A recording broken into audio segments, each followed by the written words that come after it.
Hello and welcome to another episode of Darth's Otaku Corner. I'm Darthbrodius, aka Frank, and joining me again today is a good friend of mine, Apama. Sup? Today, we will be talking about Boruto. Is it finally good?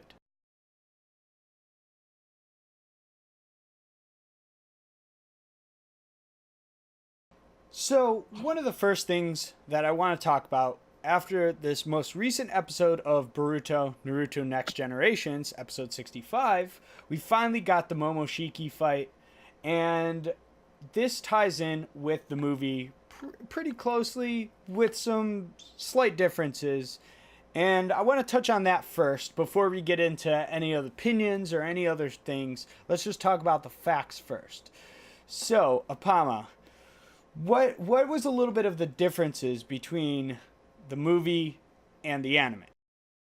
So it seems that overall the movie sort of stuck pretty close, at least in terms of the course key story beats. A lot of the fights have been extrapolated upon, so, a lot more detail went into the fight scenes and the choreography, at least with individual characters, has improved greatly. Right. And I can agree with that. I think that one of the big differences is that the episode seemed to have had more detail in the fight than in the movie, which seems kind of odd because usually movies have a little bit bigger budget and usually they have more time to animate them, whereas like in an anime in a week-to-week show, usually they don't have as much time, but because this is a huge fight and it's really important, I'm sure they spent the time and effort to make sure that it was excellent. But one of the other things is the character designs for Momoshiki were very different from the movie to the anime, and one of the things that I thought that the anime did it better, in my personal opinion, because I think the character design was more intricate. It was more detailed. I think that whereas the movie was kind of almost felt a little bit muted, and that the anime style was just a little bit different. It's not my personal cup of tea. What about you, Apama? What did you think about that? So in terms of the character design, I was actually a fan of and what we mean in terms of the changes in character designs, most of them staying just about the same, but Momoshiki had gotten a complete rework in the way that his character had looked to sort of fall in line with the way that he was portrayed in the manga. And so in the original movie adaptation, he was sort of this like red demon-looking guy with horns.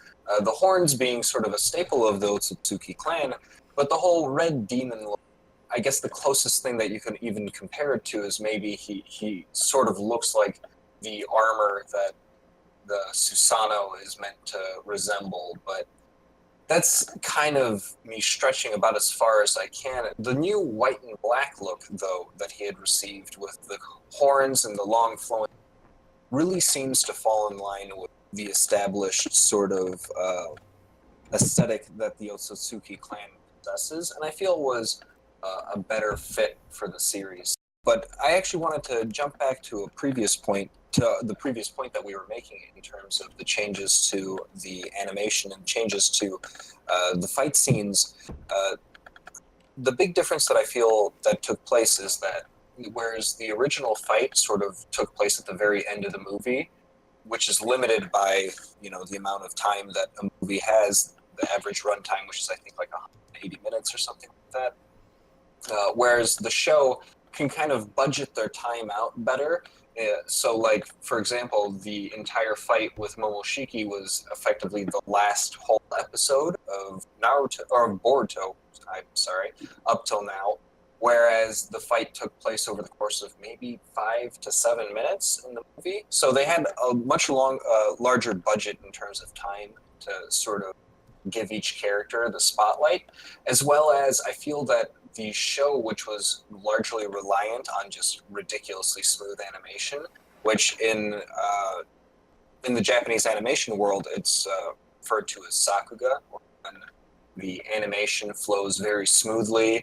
Whereas I think that the movie was more post-effects reliant. You saw a lot more interesting computer graphics effects that being applied, which maybe are expensive to produce, but I think that the way that it was animated in the show sort of fits the look of Naruto that everybody is expecting from the Boruto series. I can agree with that.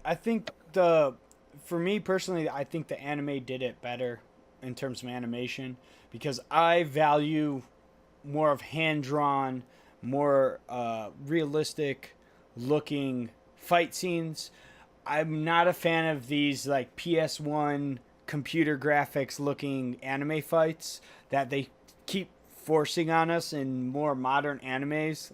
I'm talking about you, Berserk. Like, I'm talking about you.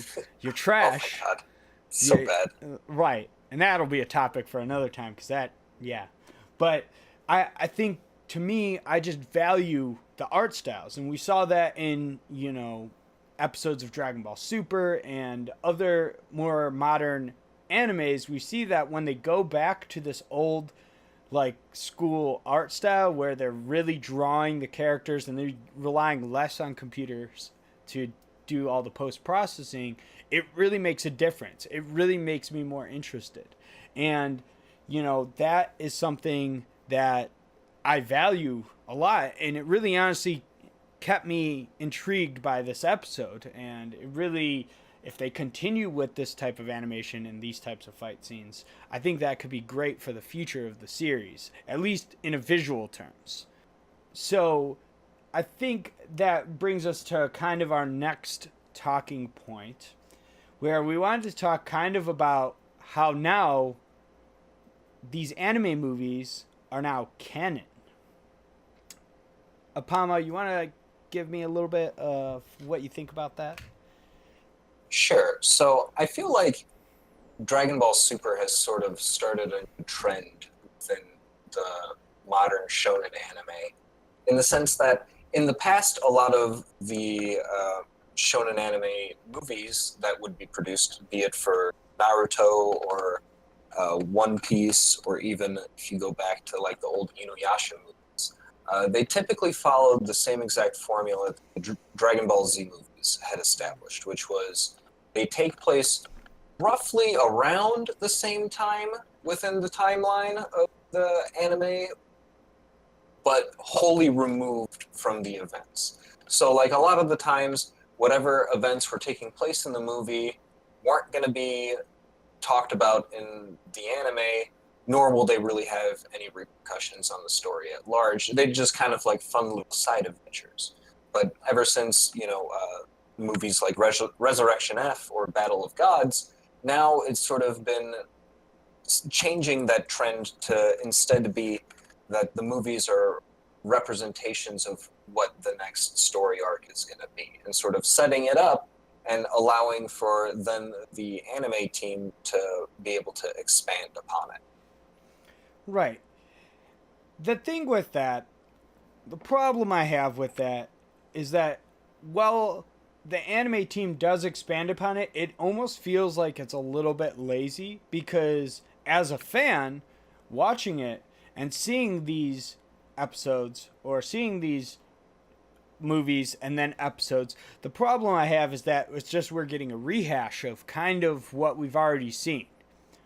I think that we both can agree that that kind of, it almost feels like a little bit of a waste of time when you already know the ending. It kind of kills some of the hype when you already know. Well, let's be fair, we always know our heroes are pretty much going to win, so we can't like it, let's that's besides the point.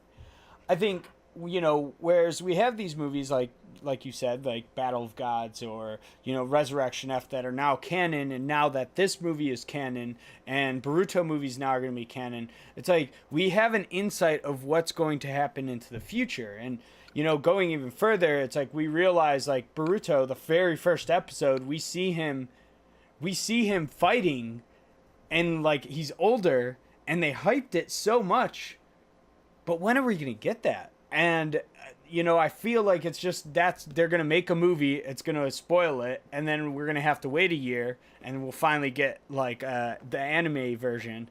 And that's something that kind of leads me into our next topic, which is essentially Boruto not really living up to the hype. And what I mean by that is Boruto is a show that like doesn't follow the same steps that Naruto or Shippuden did, and it doesn't follow the hero's journey. Now, obviously, you'll. This is on screen now, so you'll be. I can go through it. It's like the hero's journey is essentially the call to adventure. You know, like meeting your like guardian, your teacher, going through like challenges and temptations. You know, basically having a revelation, a transformation, like atonement, return, and then back to the beginning. You go through this journey. This journey is a circle, and it brings you back to the beginning. Naruto went through this. He starts as, a kid with no friends. Everyone hates him. He earns everything he gets. And by the end of the series, he basically saves the world, and he is the hero. Whereas Boruto kind of starts the series as a character everyone likes. He's like that jock in high school that everyone's friends with that's kind of a dick. But like everyone's friends with him and they all think he's cool and they all want to hang out with him, but he has a bad attitude and no one really cares about it. So what's your take on that, Apama? Well, in terms of the way that the show's been going so far, I feel like Boruto's been set up to be sort of the antithesis to Naruto. Naruto was a kid that nobody liked, who had no talent, and the only thing that was really remarkable about him is the fact that he had the Nine Tails inside of him, and basically had Kage levels of chakra from chapter 1. And his sort of whole journey was that he wants to gain recognition of the village. That he wanted to gain recognition of the village. That's why he wanted to be Kage. And that's, a very admirable thing to sort of get behind. It's always a lot easier to root for the underdog. And when Naruto is somebody that nobody likes, you want to be that guy in his corner. Whereas Boruto, on the other hand, is this like uber talented character who has tons of friends, who doesn't need to try very hard in order to accomplish anything he wants, and so it sort of makes him lazy and unmotivated, and also a lot less likable. His path is very different from Naruto's in the sense that Naruto wanted to gain the recognition of everyone, whereas Boruto is struggling to gain the recognition of just one person, and that is Naruto himself. And so I think that it opens up a lot of interesting possibilities for the future for the two of them to bounce off of each other, since it almost feels like Naruto's kid is effectively more chill Sasuke. It's like if you took Boruto and removed all of his chill, he'd basically just be kid Sasuke. But I think that it might be a little bit too early in the series to tell. Like at this point in Naruto, I think by episode 60-something, they were only on like the Zabuza fight. That's true. That's at the very Great Naruto true. Bridge. So, I don't think that the characters are developed well enough in order for there to be a true comparison made just yet.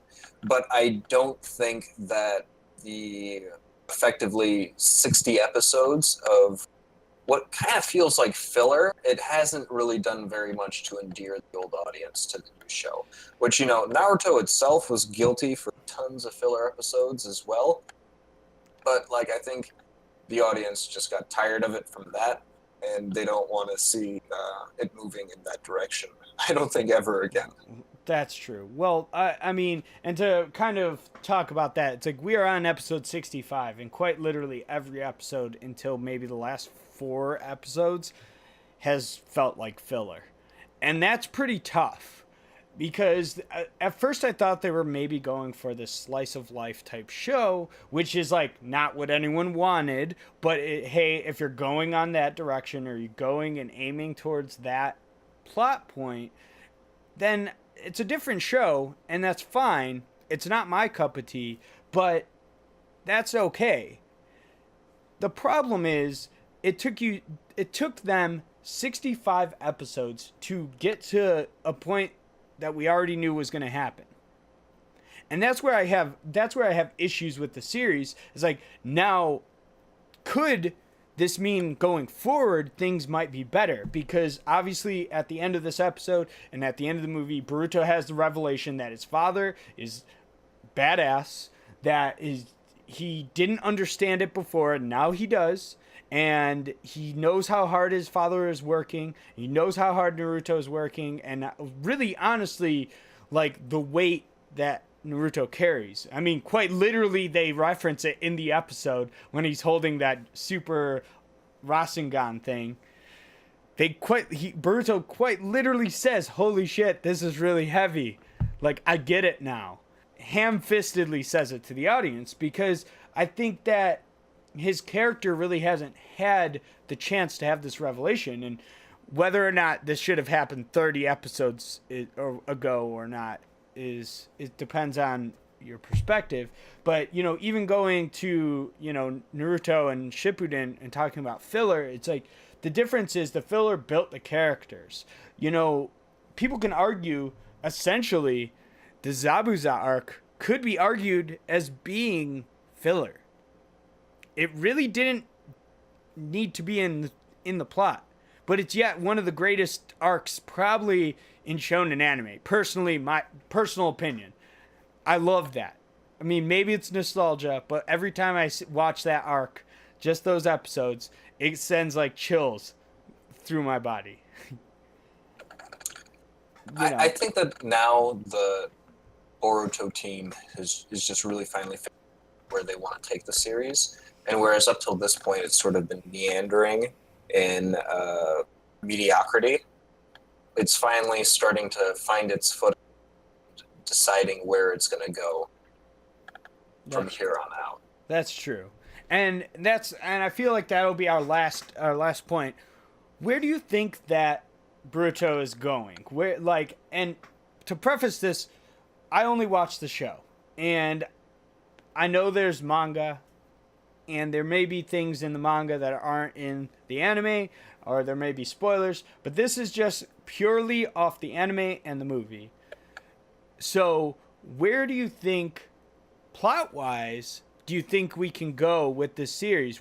How are we going to overcome this Naruto Sasuke being these super strong heroes, and how is Boruto ever going to live up to that, or be, honestly, anyone that could, like, why do you even need Boruto if Sasuke and Naruto could just handle anything? I think there's two really strong possibilities for where the series can go. Either it goes more in the direction of early Naruto, where they were going on these smaller, lower key missions that, you know, didn't involve the fate of the world to be at stake, but still had drama and tension because the team was limited to their own abilities and couldn't exactly call upon, you know, heavyweights like Naruto and Sasuke to come in and save the day.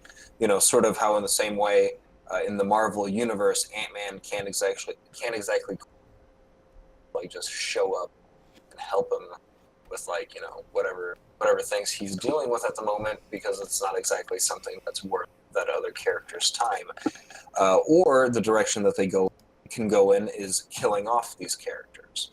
So, you know, finding some way to eliminate Naruto and Sasuke from the series, so that Boruto can really step into the spotlight. Because as it is, it's less Boruto, the next generation, and more Boruto's dad. Yeah, exactly. Boruto, Naruto, the show. Exactly. and so, that's, like, one of the most common jokes that I hear, it's like, oh man, Boruto's dad's really awesome. I wish they had made a show about him instead. Right, and you're absolutely right. It's kind of like, here's my take. This is what I think they could do. Now, we've seen it before, where basically you could essentially cripple someone by taking away their ability to use chakra, something in the light of that. Whereas, like, a world event could happen where basically all of a sudden everyone in the world, for some reason, can't use chakra anymore, or something extreme, very extreme, and somehow Boruto is not affected.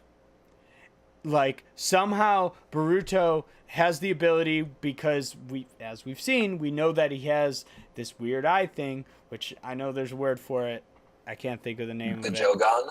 Yeah, that he has this new eye, and this could be effectively a step towards his future and how he can surpass Naruto and Sasuke without actually having to up the power scale, because we've seen this happen in Dragon Ball so much, whereas like the power scale goes, like they're really strong and they can blow up the planet, now they can blow up the solar system, now they can blow up the universe, and now they can destroy all of the universes, and I don't think Naruto's going in that direction. I think that they have to kind of, like, their power levels can't really keep going up, they can't keep scaling it up every time. So like I don't feel that Boruto will become way more powerful than Naruto and Sasuke. He may become as powerful, but if Naruto and Sasuke are crippled or they are not able to use their powers, because they're not going to kill him.